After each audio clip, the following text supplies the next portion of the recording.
नमस्कार दोस्तों, जय सिया राम, राधे राधे, हर हर महादेव। दोस्तों एक बार फिर स्वागत है गोल्ड कॉइन सत्तू भाई नाम के चैनल पे। मेरा नाम है सत्तू भाई और मेरे चैनल का नाम है गोल्ड कॉइन सत्तू भाई। दोस्तों मुझे किसी ने पूछा कि गोल्ड कॉइन कैसे नाम रखा। मैंने बताया कि सनातन धर्म में एक से एक कहानियाँ हैं, एक से एक स्टार है जो गोल्ड कॉइन से कम नहीं है। इसके लिए मैंने उन बड़े बड़े महात्माओं को, बड़े बड़ी हस्तियों को गोल्ड कॉइन का नाम दिया है।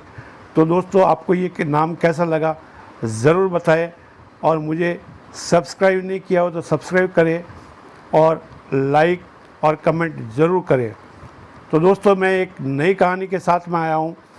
कबीरदास जी ने कहा है दोस्तों, मांगन मरण समान है, मत कोई मांगो भीख, मांगन ते मरना भला, ये सतगुरु की सीख।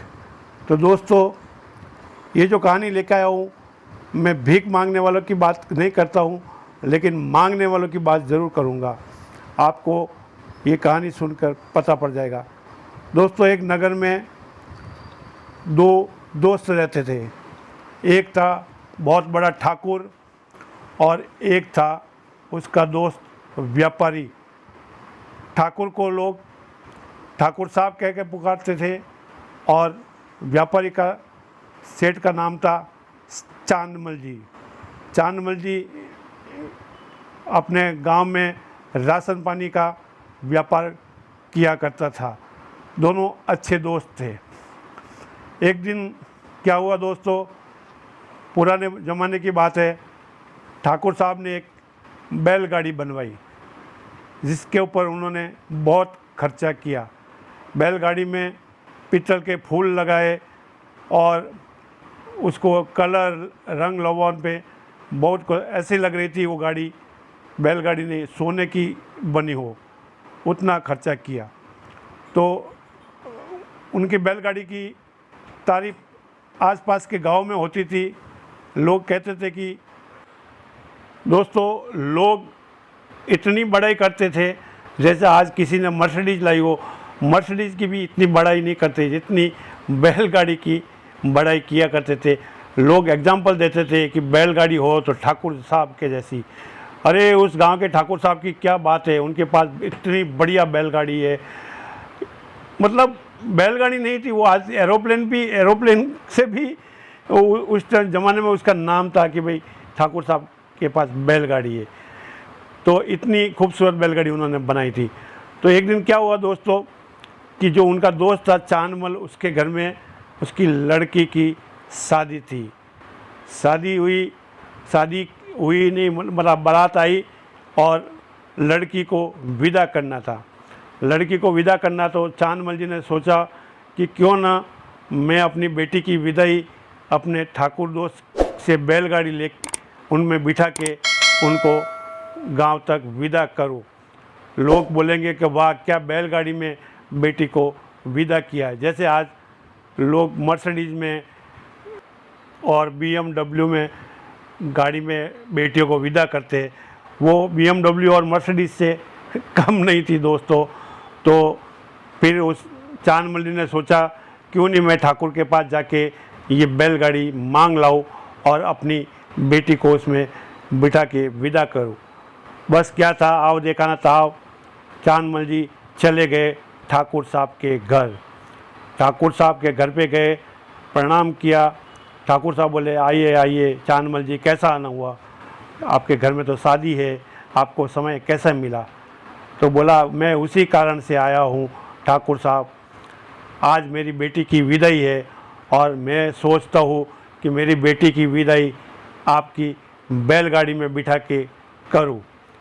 इतना सुनते ही ठाकुर साहब को तो जैसे प्राण मांग दिए, बैलगाड़ी नहीं मांग दी, प्राण मांग दिए। उनको 440 वोल्ट का झटका लग गया दोस्तों। कुछ समय ठाकुर सोचा और फिर बोला अरे चांदमल जी, बैलगाड़ी कौन सी बड़ी बात है, आपकी बेटी बैठ के जाएगी, मेरी बेटी जाएगी, दोनों एक ही बात है। मुझे बहुत अच्छा लगा कि आपने बैलगाड़ी मांगी, मेरा ये सौभाग्य है। और सौभाग्य से बैलगाड़ी आज कहीं गई नहीं है, घर पे ही है। लेकिन उसमें एक तकलीफ़ है। चांदमल जी ने पूछा वो क्या? बोला शाम के समय मेरा लड़का बैलगाड़ी से अपना भैंसा बांध लेता है। ये बात चांदमल जी को समझ में नहीं आई, तो चांदमल जी ने बोला कि ठाकुर साहब इसमें कौन सी बड़ी बात है, आप भैंसे की चिंता नहीं करिए, भैंसे को मैं खोल के खूंटे से बांध लेता हूँ, आप उसकी चिंता मत करो। बस क्या था, ठाकुर भड़क गया और बोला चांदमल जी समझ में नहीं आता क्या? मुंह से ना बोलूँगा तो ही तुमको समझ में आएगा। बस चांदमल जी समझ गए और छोटा सा मुंह करके वहाँ से निकल गए। घर पे गए तो उनकी बेटी ने अपने पापा का छोटा मुंह देखा तो वो सब समझ गई। बोला पापा क्या हुआ? बोला उन्होंने मना बोल दिया। तो बोला बेटी ने अपने पापा को सीख दी कि पापा पहली बात तो किसी से चीज़ मांग के नहीं लानी चाहिए, जो हमारे पास है दिखावा नहीं करना चाहिए। आपकी ये गलती है कि आप उनसे दूसरों से गाड़ी मांग के, जैसे लोग किसी से घड़ी मांगते हैं, भाई वहाँ जाना है तेरी घड़ी दे दे, भाई वहाँ जाना है तेरा वो वाला शर्ट अच्छा है वो मुझे पहनने को दे दे, भाई तेरी मोटरसाइकिल दे दे, मुझे वहाँ जाना है, मेरे ससुराल में जाना है। तो ये दिखावा किस लिए पिताजी? ये दिखावा करने की हमें कोई ज़रूरत नहीं है और हमें ये चीज़ का ध्यान रखना चाहिए। दूसरी बात ये कि दूसरे की चीज़ के ऊपर हक न जमाए। आपने मांग ली और उसने मना कर दी तो उसमें गुस्सा होने वाली क्या बात है?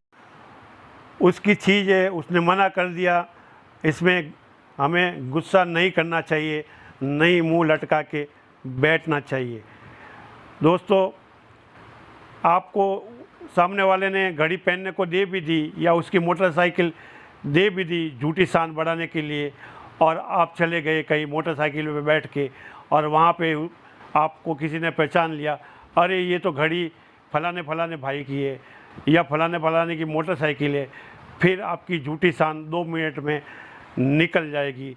इससे अच्छा तो जो अपने पास है, या फिर कोशिश करें कि आप भी मोटरसाइकिल ख़रीदने जैसे बने, घड़ी ख़रीदने जैसे बने, भले ही सस्ती क्यों न हो, अपना उसका मज़ा ही कुछ और है।